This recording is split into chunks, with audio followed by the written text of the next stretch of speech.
In primetime news this evening, an in-focus report looking at the success stories and the ongoing threats to Jamaica's fish sanctuaries. Rat infestation. Granville community says garbage issues the reason they're being overrun by rodents. And Clarendon family seeking answers from school as a student is afflicted by multiple ailments. Good evening and welcome to Primetime News. We're on air and online at onespotmedia.com. I'm Herman Green. And I'm Janella Precious with a preview of what's to come in business news. Here's Andrea Chisholm. Well, Janella, it's a Wednesday, so it's all about gas prices, and some motorists will be happy tomorrow. I'll have the latest in the business day.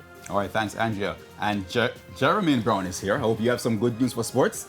Well, Herman, yes, as the West Indies, they've finally gotten their first win at the ICC T20 World Cup, but it could literally rain on their parade come Friday as they still try to qualify for the Super 12 stage. We'll tell you more a bit later on.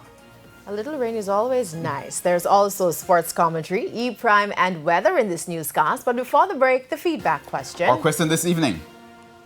What are you willing to do to ensure Jamaica's fish stock is not depleted? You can share comments online, facebook.com/television Jamaica, and tweet us at televisionjam1. Please stay with us. Primetime News returns after this break.